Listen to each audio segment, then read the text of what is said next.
Kayo po ba mga bossing ko ay isa sa mga lagi na lamang namumblema tungkol sa usapin ng pera? Meron po ako ituturo po sa inyo po mga bossing. Bukod po sa ating sipag at tiyaga, ay mainam na subukan nyo po itong gawin upang sa ganon, kung ano man ang mga kamalasan, paghihirap na maaaring ating mata mo ay ito po'y kaagad po maitataboy. Ngayon po mga bossing, kayo po ba ay naniniwala sa ganitong mga pamamaraan? Mas nainam na meron tayong mga ganito na pang-attract ng swerte at pantaboy ng mga kamalasan. Subukan po natin ang mga simpleng mga pamamaraan kagaya po ng asin at ganon din po ang 5 piso.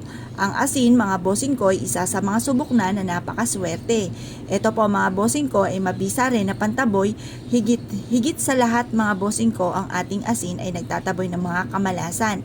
At pagdating naman sa usapin ng barya, ito po ay para makapag-attract ng higit na swerte at mabilis gumulong ang magandang kapalaran.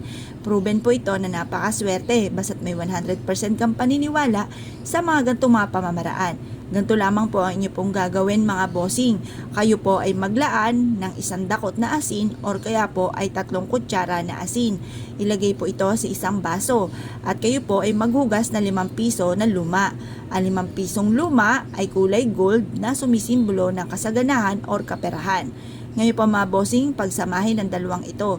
Pero hugasan nyo munang mabuti ang ating po 5 piso dahil maaaring ito po ay may kumapit na nakamalasan dahil kung sino-sino na po ang humawak po dito. Kaya hugasan nyo po muna. At pagkatapos mga bossing ko, ito po mga bossing ko ay ibibilad sa sinag po ng araw.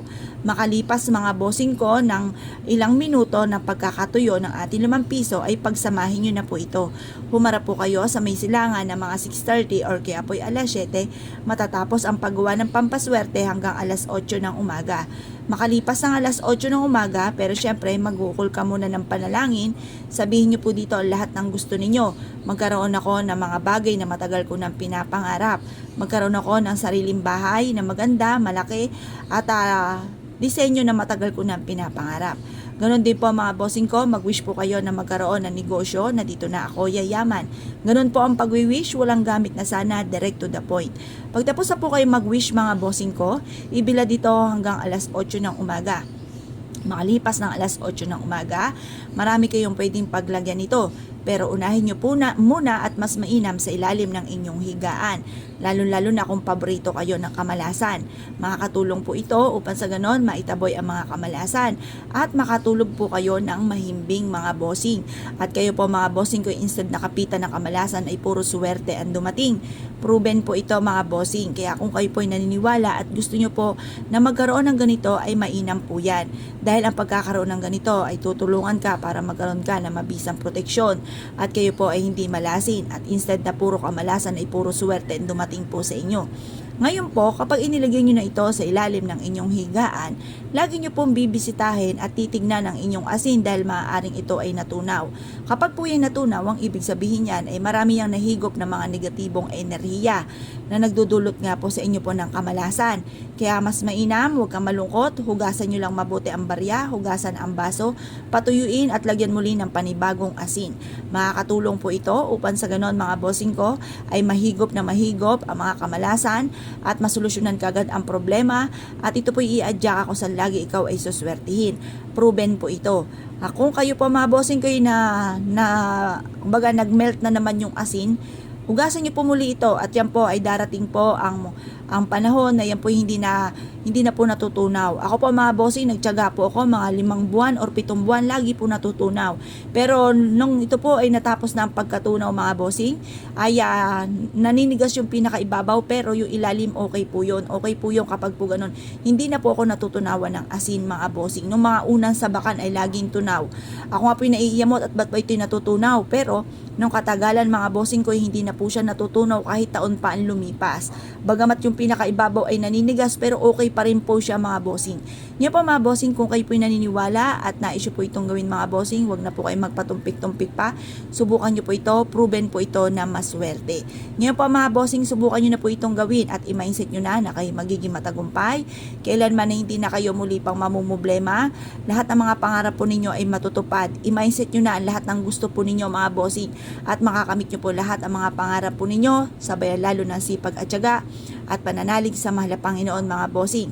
Sa inyong negosyo, pwede nyo rin po itong ilagay mga bossing para masigit po kayo na maka-attract po ng swerte mga bossing, para kayo po yung magkaroon ng lagi ng malaking benta at kayo po ay kailanman na hindi na problema tungkol sa usapin po mga bossing ko ng pera. Kaya kung kayo po naniniwala at na-issue po itong gawin, lumarga na po kayo at ito po ay makakatulong upang sa ganon kayo po mga bossing ko ay puro swerte ang dumating sa buhay at kailanman na hindi na kayo mamalasin pa. Ngayon pa mga bossing, kapag po ito ay may nakapansin sa inyo, halimbawa naglagay ka na ng ganito, tapos parang feeling po ninyo ay kayo po ay parang inaalat po bagamat hindi pa ito natutunaw at meron kayo naging bisita or kakilala or kamag-anakan, minsan ay ganun pa. Sabihin ako, nagpapaniwala ka sa ganyan, tapos parang nakontra, parang nabales, na sinuswerte na biglang inalat pa. Hugasan nyo po muli ha mga bossing ang inyo pong asin na meron pong barya. Mas mainam kasi ito hindi nila nakikita kasi nakukontra mga bossing. Kasi minsan yan po ay napapangunahan kaagad ng inggit.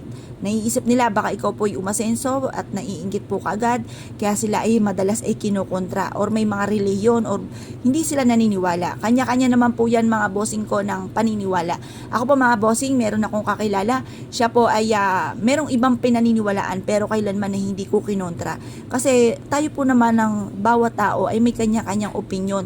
May iba't ibang mga paniniwala. Kumbaga paniniwala niyan, irespeto po natin mga bossing.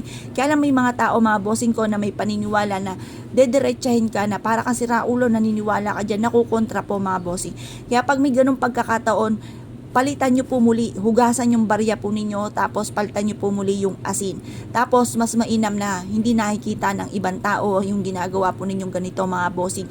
Or kaya po ay i-share nyo na lamang po sa kanila ang ating pong video. Kapag napanood po nila ito ay mauunawaan na po nila kung anong ibig kong sabihin at hindi na po yan kontra. Pero may mga tao pa rin kumukontra pa rin kahit sabihin po yun. Parang basta siya hindi mapigilan ng kanyang bibig ay talaga namang kumukontra mga bossing. Kaya pag gano'n ang sitwasyon mga bossing ay pagdating sa asin lang po yun mga bossing at barya, kombinasyon. Yung ibang mga pampaswerte natin, hayaan natin na nakikita po nila, okay lang po yun. Kaya lang po pagdating po sa ganito mga bossing sa asin at ang kombinasyon na barya, dapat po ay hindi na ako kontra, hindi po nakikita. Kasi mas na nakontra po ito, ayan po mga bossing ko ay maaaring mabaliwala itong ating ginagawa. Kaya isikreto nyo na lang po ito mga bossing. Ngayon po mga bossing, pagtapos nyo po itong gawin, i-mindset nyo na kayong magiging matagumpay at ugaliin lagi ang pagsasalita ng mga magaganda na yayaman ako at magiging matagumpay at kalimutan ang mga pagdaing-daing na mga salita. Dahil kapag kayo nagsasalita ng mga pangit, nagtatawag kayo ng mga negatibo, mababaliwala mga bossing ko ang ginagawa natin mga pampaswerte. Kaya mas mainam panay mga magaganda ang ating pong sasabihin. Kaya kung kayo po naniniwala at na-issue po itong gawin, wag na po kayong magpatumpik-tumpik pa, subukan nyo po ito, proven po ito na maswerte. Yun na po mga bossing, good luck po sa inyo po lahat. Salamat po.